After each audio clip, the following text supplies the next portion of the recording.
Conservative New Media peeps, what's up? It's me, John D. Villarreal, the four-time national champion and the super genius, joined by Paul F. Villarreal, the NBA expert. We're talking about the NFL, we're talking about the pinnacle, we're talking about the Super Bowl, and this was a matchup of two extremely powerful teams. The New England Patriots, with Brady, who has been there so many times before, Hoodie, and now with Darrelle Revis and Gronk, and everybody was all there, Wilford, versus the Seattle Seahawks, the defending Super Bowl champions. Wilson, beast mode, the defense, Sherman, Carroll, all of it. And I just, Paul, we talked about this, and I said it before, and I'll say it right now here on camera, that I thought this was a matchup that was so close, that was going to be so exciting, and I wasn't exactly sure who was going to win. But if I had to choose, I was going to give it to Brady and the Patriots because of the experience, because of the clutch factor.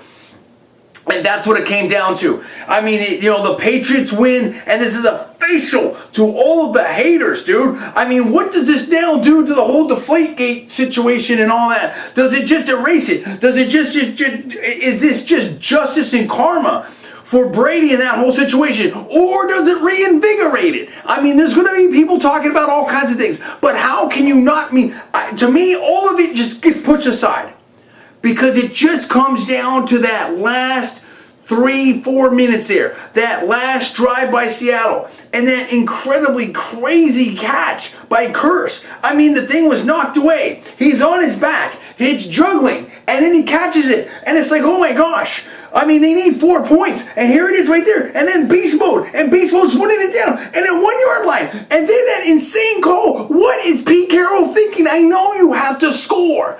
I know you need 7 points. But and maybe you're going for that quick slant. And you're just trying to throw them off their game. But then it was just a destruction. That was the craziest call I've ever seen. Because the whole thing when he's going for that pass, it got jumped by Butler. Boom! Interception and game over. And then they had all that crazy, the trash talking and the fighting and stuff like that. And Gronk's on the ground with someone. Paul, this game had everything. And this game had everything, and the finish was crazy. This game had everything, like you said. Look, I feel bad for the Seahawks. Russell Wilson, beast mode. They played a great game. Like you said, it was the call by Pete Carroll. I don't know why he called that play at that point. I never would have called that. And the thing that was great was that Butler jumped the route. He knew the play that was coming. He made the interception. And he was the guy that got beaten on that little catch. The guy catches at the ball on the ground. So it was like instant redemption. You asked me about Deflategate. Look, this totally takes away Deflategate, in my opinion, because there's no way there was any cheating on these balls. There's no chance. So the Patriots beat the second best team in the NFL with fair balls. And we used to hear that the Patriots haven't won since Spygate. Well, now they just won. So the Patriots haters are going to be just crippled tonight. And what about the people in Seattle? Oh, what gosh. about the Seattle fans that were just boasting and bragging? Oh, man. What does this do to the 12th man? What does this do to all those little Seahawk fans over there and that stadium and the Richter scale and everything like this? Is this an earthquake of even bigger proportions, so to speak, psychologically to those Seahawks fans? And also, what does this do to a certain team and a certain organization there in Denver when you compare John Elway to Peyton Manning, and when you have John Elway there in that ownership, the general manager situation there, with Peyton Manning, vis-a-vis now the Patriots and Tom Brady, and what, Tom Brady's been able to do at 37 vis-a-vis Peyton Manning. That's what I'm talking about. Yeah, I mean, look, the Broncos got humiliated by the same Seahawks. Last year, Peyton was totally humiliated. The team, Elway, everybody decimated. Now the Patriots came in, and then, it's just another point of comparison. They're in trouble. And I don't know. I also want to know, what's Richard Sherman going to say? Is Marshawn Lynch going to talk at all?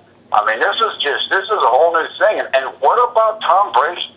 Does this certify him as the greatest quarterback ever? He's now won 4 Super Bowls, ties him with Joe Montana and Terry Bradshaw, but he's gone to 6 Super Bowls. He has a new Super Bowl touchdown passes record. He's on a whole different level. Of course, he's got Giselle and all this stuff, but he's not even done yet. I mean, he could go for 5 rings next year. It was incredible. I mean, and at certain times, Brady looked vulnerable with those 2 interceptions. There's so many things to talk about in this game. It's not even funny. I want to hear from you. Tell us what you think. Bottom line is, Patriots win. It came down to the fourth quarter and that whole last few minute situations. What do you think about that? I want to hear from you. Give me the comments below. Please subscribe. Please rate this video up. Also, please post it on your social networking sites. Thanks so much for watching. I'm John D. Villarreal, the 4-time national champion and super genius. That is Paul F. Villarreal, the NBA expert. You're watching Conservative New Media. We'll see you next time.